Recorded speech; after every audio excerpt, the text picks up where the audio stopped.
আসসালামু আলাইকুম dear learners. আজকে আমরা এসএসসি বাংলা ফার্স্ট পেপারের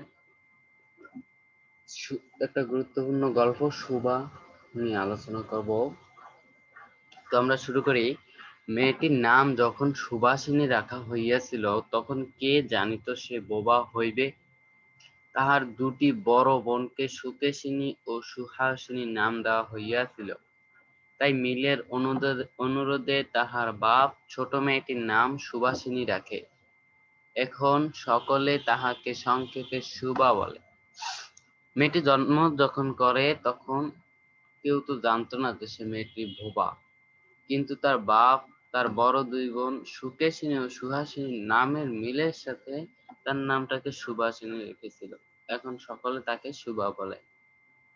তারপর দোস্তর মতো অনুসন্ধান ও অর্থ ব্যয়ে বড় দুটি মেয়ের বিবাহ হইয়া গেছে। এখন ছোটটি পিতামাতার নীরব হৃদয়বরের মতো বিরাজ করিতেছে।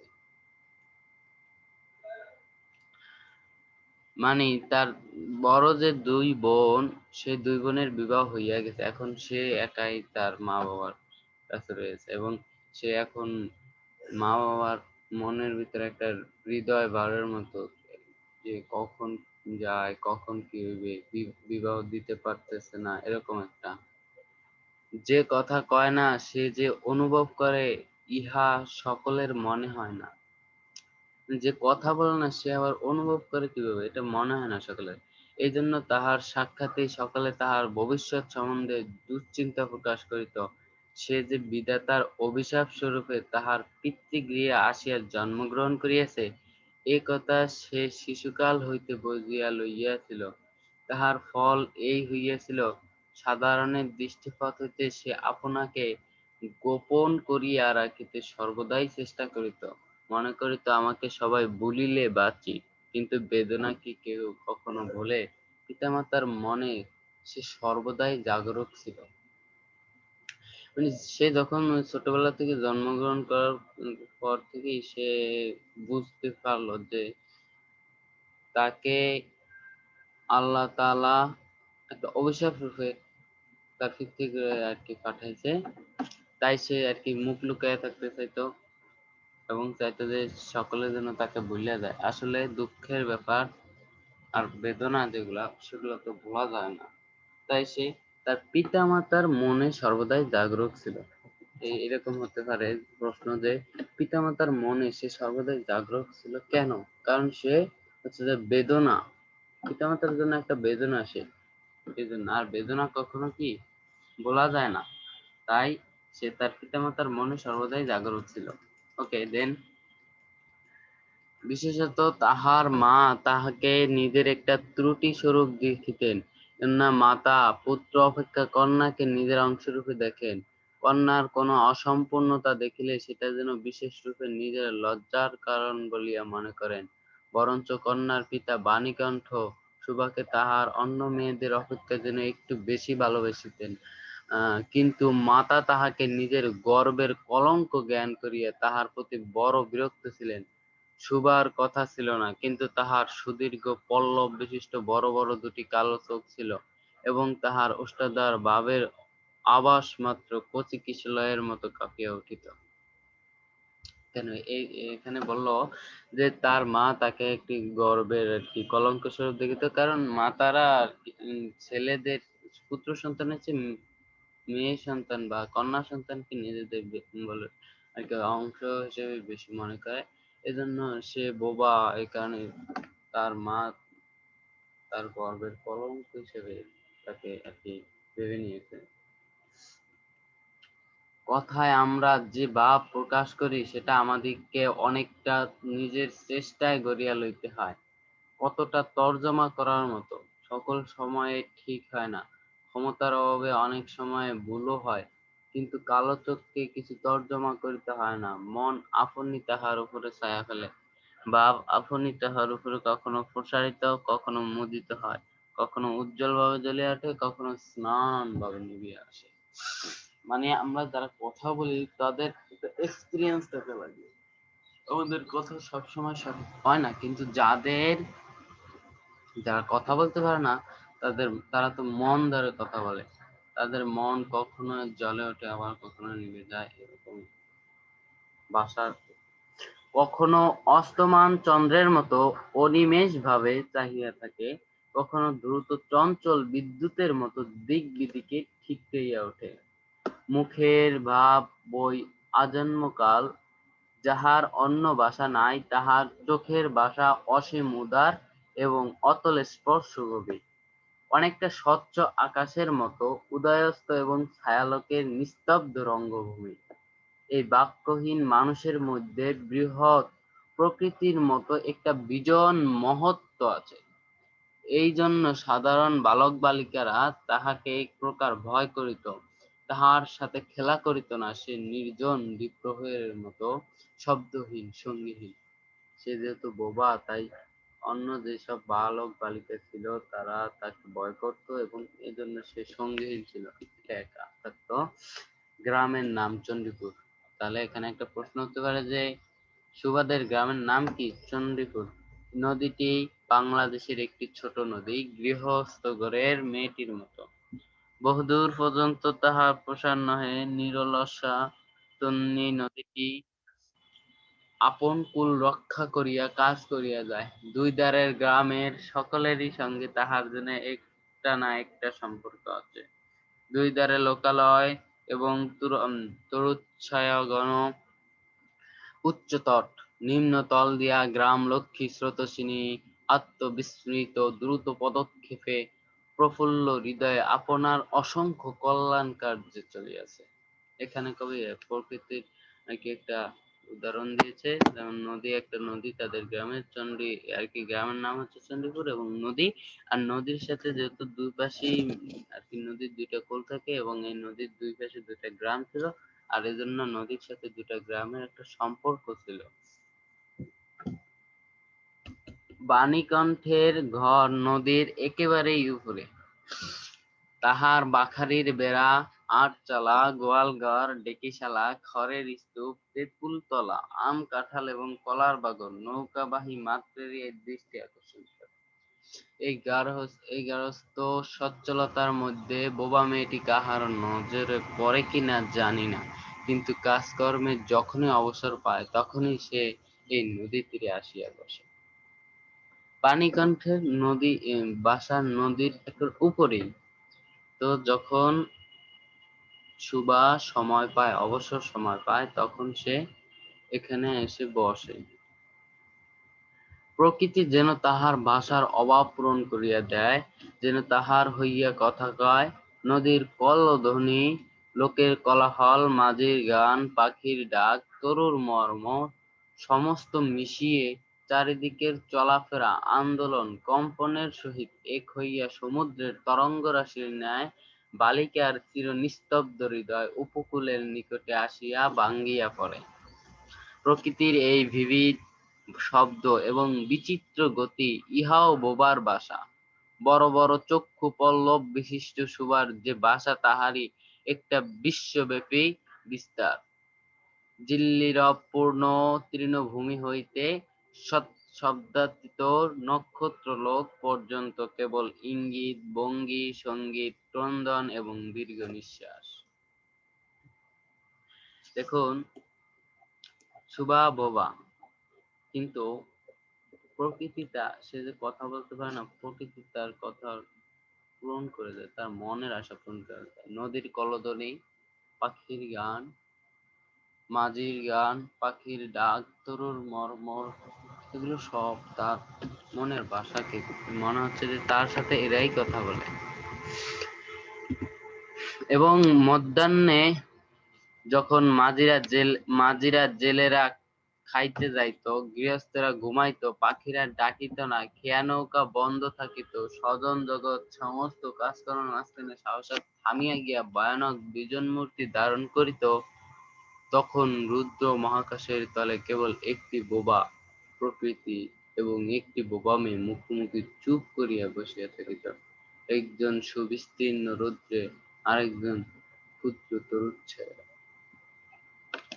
মানে দুপুরবেলায় সকলে যখন কাজকর্ম রাইখা খাইতে যাইত, তখন সুবা একা একা আর প্রকৃতির সাথে সে বসে থাকে চুপচাপ। সুভার যে গুটিতক অন্তরঙ্গ বন্ধুর দল ছিল না তাহা নহে, গোয়ালের দুটি গাভী, তাহাদের নাম সর্বশী ও পাঙ্গলি। সে নাম বালিকার মুখে তাহারা কখনো শুনে নাই, কিন্তু তাহার পদশব্দ তাহারা চিনিত। তাহার কথাহীন একটা করুণ সুর ছিল, তাহার মর্ম তাহারা ভাষার অপেক্ষা সহজে বুঝিত। সুভা কখন তাহাদের আদর করিতেছে, কখন ভর্ৎসনা করিতেছে, মিনতি করিতেছে, তাহারা মানুষের অপেক্ষা ভালো বুঝিতে পারিত। মানে সুভার গোয়ালে যে দুটি গাভী ছিল তাদের নাম হচ্ছে সর্বশী ও পাঙ্গলি। যেহেতু সে বোবা তাই এই নামে তাদেরকে ডাকতে পারে না, কিন্তু সে যখন গোয়াল ঘরে আসে তখন ওই সর্বশী এবং পাঙ্গলি বুঝতে পারে এবং অন্যান্য মানুষের চেয়ে সুভার কথা তারা ভালো বুঝতে পারে। কখন সে ভর্ৎসনা করে, কখন সে আদর করে, কখন সে মিনতি করে, সব বুঝতে পারে। দেন সুভা গোয়ালে ঢুকিয়া দুই বাহুর দ্বারা সর্বশীর গ্রীবা বেষ্টন করিয়া তাহার কানের কাছে আপনার গণ্ডদেশ দর্শন করিত এবং পাঙ্গলি স্নিগ্ধ দৃষ্টিতে তাহার প্রতি নিরীক্ষণ করিয়া তাহার গা চাটিত। তাহলে সুভা সর্বশীর গ্রীবা বেষ্টন করিয়া তাহার কানের কাছে আপনার গণ্ডদেশ দর্শন করিত, আর পাঙ্গলি তার স্নিগ্ধ দৃষ্টিতে দেখিত। বালিকা দিনের মধ্যে নিয়মিত ৩ বার করিয়া গোয়াল ঘরে যাইত। তাহলে সুভা কয়বার করে গোয়াল ঘরে যাইত? ৩ বার করে। তাহা ছাড়া অনিয়মিত আগমনও ছিল। গৃহে যেদিন কোনো কঠিন কথা শুনিত সেদিন সে অসময়ে তাহার এই মূক বন্ধু দুটির কাছে আসিত। তাহার সহিষ্ণুতা পরিপূর্ণ বিষাদ শান্ত দৃষ্টিপাত হইতে তাহারা কি একটা অন্ধ অনুমান শক্তির দ্বারা বালিকার মর্মবেদনা যেন বুঝিতে পারিত এবং সুভার গা ঘেঁষিয়া আসিয়া অল্পে অল্পে তাহার বাহুতে শিং ঘষিয়া ঘষিয়া তাহাকে নির্বাক ব্যাকুলতার সহিত সান্ত্বনা দিতে চেষ্টা করিত। মানে যখন তার ঘরে তাকে একটা কিছু বলা হইতো, রাগারাগি করতো, তখন সে আসতো গোয়াল ঘরে এবং সেগুলো গরু দুটি মানে গাভী দুটি বুঝতে পারতো এবং তাহাকে সান্ত্বনা দেওয়ার চেষ্টা করিত। দেন ইহারা ছাড়া ছাগল এবং বিড়াল বাসও করছিল, কিন্তু তাহাদের সহিত সুভার এরূপ সমকক্ষ মৈত্রী ছিল না। তথাপি তাহারা যথেষ্ট আনুগত্য প্রকাশ করিত। বিড়াল শিশুটি দিনে এবং রাত্রে তখন সুভার গরম কোলটি নিঃসংকোচে অধিকার করিয়া সুখনিদ্রার আয়োজন করিত এবং সুভা তাহার গ্রীবা ও পৃষ্ঠে কোমল আঙ্গুল বুলাইয়া দিলে যে তাহার নিদ্রাকর্ষণের বিশেষ সহায় তাহা ইঙ্গিতে এরূপ অভিপ্রায় প্রকাশ করিত। মানে তার দুটি গাভী ছাড়াও তার ছাগল এবং বিড়াল সেবক ছিল এবং এই বিড়ালটা তার বিছানায় ঘুমাইতো এবং সে যদি তাকে তার গায়ের উপর আঙ্গুল বুলাই দিত তাহলে তার ঘুম যাইতে সহজ হইত। উন্নত শ্রেণীর জীবের মধ্যে সুভার আরো একটি সঙ্গী জুটিয়াছিল, কিন্তু তাহার সহিত বালিকার ঠিক কিরূপ সম্পর্ক ছিল তাহা নির্ণয় করা কঠিন, কারণ সে ভাষা বিশিষ্ট জীব, সুতরাং উভয়ের মধ্যে সমভাষা ছিল না। তাহলে হঠাৎ আমরা জানতে পারলাম যে সুভার একজন উন্নত শ্রেণীর জীবের সঙ্গী আছে। আচ্ছা, গোসাইদের ছোট ছেলেটি, তাহার নাম প্রতাপ, লোকটি নিতান্ত অকর্মণ্য। সে যে কাজ কর্ম করিয়া সংসার উন্নত করিতে যত্ন করিবে, বহু চেষ্টার পর বাপ মা সে আশা ত্যাগ করিয়াছেন। অকর্মণ্য লোকের একটা সুবিধা এই যে আত্মীয় লোকেরা তাহাদের উপর বিরক্ত হয় বটে, কিন্তু প্রায় তাহারা নিঃসম্পর্ক লোকদের প্রিয়পাত্র হয়, কারণ কোন কার্য আবদ্ধ না থাকাতে তাহারা সরকারি সম্পত্তি হইয়া দাঁড়ায়। শহরের যেমন একটা গৃহসম্পর্কহীন সরকারি বাগান থাকা আবশ্যক, তেমনি গ্রামে ২-৪টা অকর্মণ্য সরকারি লোক থাকার বিশেষণ কাজে কর্মে আমাদের অবসরে যেখানে একটা লোক কম পড়ে সেখানে তাহাদিগকে হাতের কাছে পাওয়া যায়। মানে এদের সুবার যে উন্নত শ্রেণীর জীবের যে একটা বন্ধু ছিল, সে ছিল অকর্মণ্য এবং গোসাইদের ছোট ছেলে। এই তার নাম ছিল প্রতাপ। এই প্রতাপ কাজ করতে চাইতো না, সে ছিল অকর্মণ্য, অলস। তো লেখক এখানে বলতেছে যে এরকম কয়েকটা থাকাও দরকার, কারণ যে সময় বিপদে আপদে পড়ে ওই সময় লাগে, এটাই বলতেছে। আচ্ছা, তারপরে আমরা দেখি প্রতাপের প্রধান শখ ছিপ ফেলিয়া মাছ ধরা। ইহাতে অনেক সময় সহজে কাটানো যায়। অপরাহ্নে নদী তীরে ইহাকে প্রায় এই কাজে নিযুক্ত দেখা যাইত, এবং এই উপলক্ষে সুভার সহিত তাহার প্রায় সাক্ষাৎ হইত। যে কোনো কাজেই নিযুক্ত থাক, একটি সঙ্গী পাইলে প্রতাপ থেকে ভালো। মাছ ধরার সময় বাক্যহীন সঙ্গী সর্বাপেক্ষা শ্রেষ্ঠ। এজন্য প্রতাপ সুভার মর্যাদা বুঝিত, এই জন্যই সকলে সুভাকে সুভা বলিত। প্রতাপ আরেকটু অতিরিক্ত আদর সংযোগ করে সুভাকে সু বলিয়া ডাকিত। তাহলে প্রতাপ কি বলিয়া ডাকিত? সুভাকে সু বলিয়া। আর প্রতাপের প্রধান শখ ছিল কি? ছিপ ফেলিয়া মাছ ধরা। আচ্ছা, তারপর দেখি সুভা তেঁতুল তলায় বসিয়া থাকিত এবং প্রতাপ অনতি দূরে ছিপ ফেলিয়া জলের দিকে চাহিয়া থাকিত। প্রতাপের জন্য একটি করিয়া পান বরাদ্দ ছিল। সুভা তাহা নিজে সাজিয়া আনিত এবং বোধ করি অনেকক্ষণ বসিয়া বসিয়া চাহিয়া ইচ্ছা করিত প্রতাপের কোনো একটা বিশেষ সাহায্য করিতে, একটা কোনো কাজে লাগিতে, কোনো মতে জানাইয়া দিতে যে এই পৃথিবীতে সে একজন কম প্রয়োজনীয় লোক নয়। কিন্তু কিছুই করিবার ছিল না। তখন সে মনে মনে বিধাতার কাছে অলৌকিক ক্ষমতা প্রার্থনা করিত। মন্ত্র বলে সহসা এমন একটা আশ্চর্য কাণ্ড ঘটাইতে ইচ্ছা করিত, যাহা দেখিয়া প্রতাপ আশ্চর্য হইয়া যাইত, বলিত, তাই তো, আমাদের সুবীর যে এত ক্ষমতা তাহা তো জানিতাম না। মানে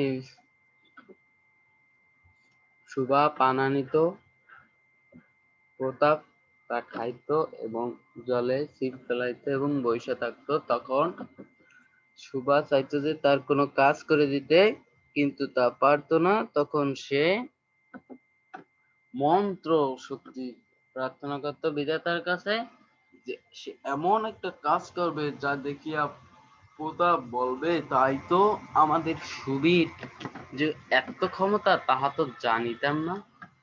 আচ্ছা দেন, মনে করো সুভা যদি জলকুমারী হইতো, আস্তে আস্তে জল হইতে উঠিয়া একটা সাপের মাথার মণি ঘাটে রাখিয়া যাইত।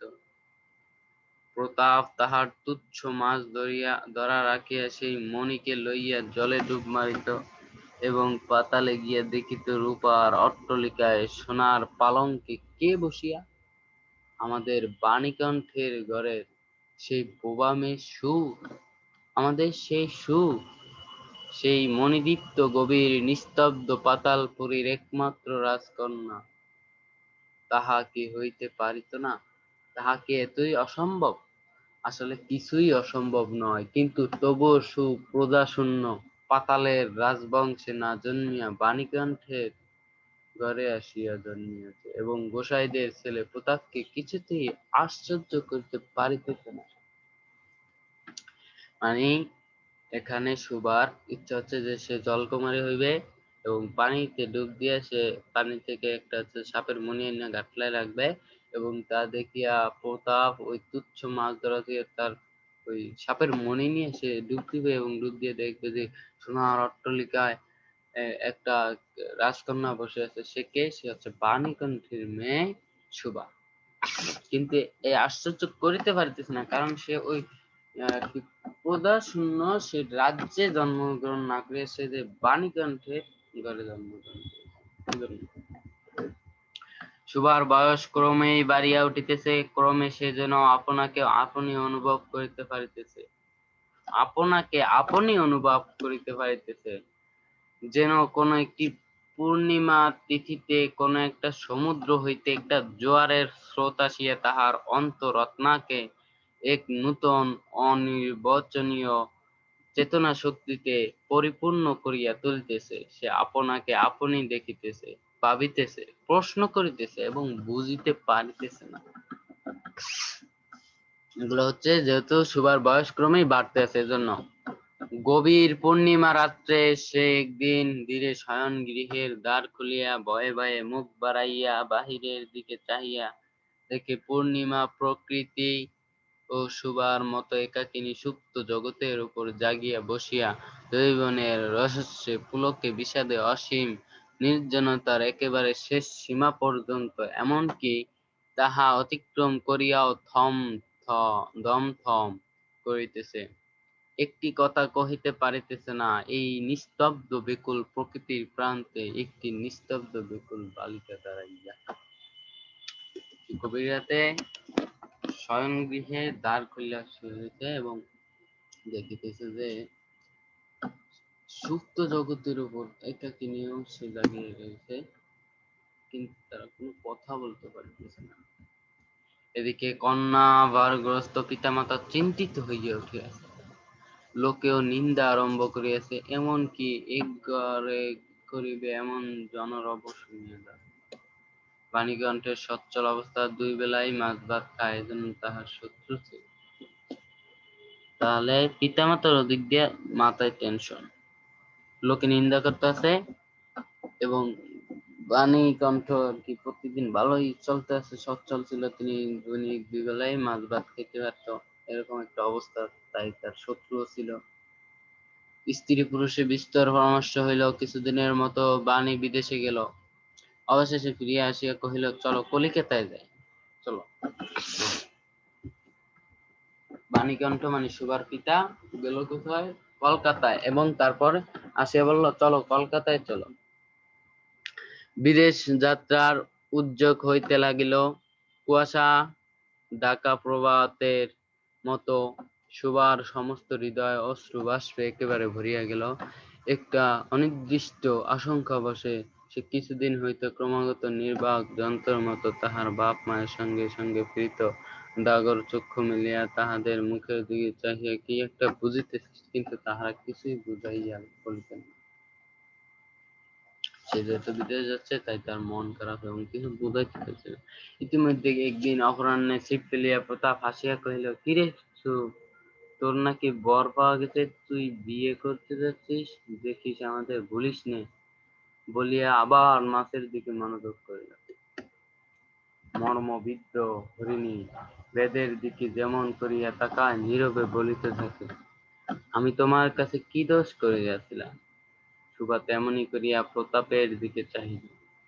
সেদিন গাছের তলায় আর বসিল না। বাণীকণ্ঠ নিদ্রা হইতে উঠিয়া শয়নগৃহে তামাক খাইতেছিল। সুভা তাহার পায়ের কাছে বসিয়া তাহার মুখের দিকে চাহিয়া কাঁদিতে লাগিল। অবশেষে তাহাকে সান্ত্বনা দিতে গিয়া বাণীকণ্ঠের শুষ্ক কপোলে অশ্রু গড়াইয়া পড়িল। মানে এখানে প্রতাপ ছিপ তলাইয়া মাছ ধরিয়া সুভাকে বলতেছে, কিরে সু, তোর নাকি বিয়ে হইতেছে, আমার করে আবার ভুলিয়া যাস না। তখন সে মনে মনে বলতেছে যে, আমি তোমার কাছে কি দোষ করিয়াছিলাম? ওকে দেন। কাল কলিকাতায় যাইবার দিন স্থির হইয়াছে। সুভা গোয়ালঘরে তাহার বাল্য সখীদের কাছে বিদায় লইতে লাগিল। তাহাদিগকে স্বহস্তে খাওয়াইয়া গলা ধরিয়া একবার দুই চোখে যত পারে কথা বলিয়া তাহাদের মুখের দিকে চাহিল। দুই নেত্র পল্লব হইতে টপ টপ করিয়া অশ্রু জল পড়িতে লাগিল। সে যাইতেছে, তাই তার বাল্য বন্ধু বিড়াল, ছাগল, তারপর গাবি, এদের থেকে সে বিদায় নিতেছে। সেদিন শুল্ক দ্বাদশীর রাত্রি। সুভা শয়নগৃহ হইতে বাহির হইয়া তাহার সেই চিরপরিচিত নদীতটে শয্যায় লুটাইয়া পড়িল, যেন ধরণীকে, এই প্রকাণ্ড মুখ মানবতাকে দুই বাহুতে ধরিয়া বলিতে চাহে, তুমি আমাকে যাইতে দিও না মা, আমার মতো দুটি বাহু বাড়াইয়া তুমিও আমাকে ধরিয়া রাখো। মানে সেখানে সেদিন শুল্কা দ্বাদশীর রাত্রি ছিল, তাই সুভা শয়নগৃহ থেকে বাহির হইয়া সেই নদীর তটে চলে গেল এবং এবং সে চিরপরিচিত নদীটাতে সজ্জায় লোটাইয়া পড়িল এবং সে দুই হাত বাড়িয়া পড়ল, মা তুমি আমাকে যাইতে দিও না, আমি যেভাবে তোমাকে দুই হাত মেলে ধরে রাখছি সেভাবে তুমিও আমাকে ধরে রাখো, যাইতে দিও না। ওকে, আশা করি বুঝতে পেরেছেন। আজকে পর্যন্তই, দেখা হবে অন্য কোনো ভিডিওতে।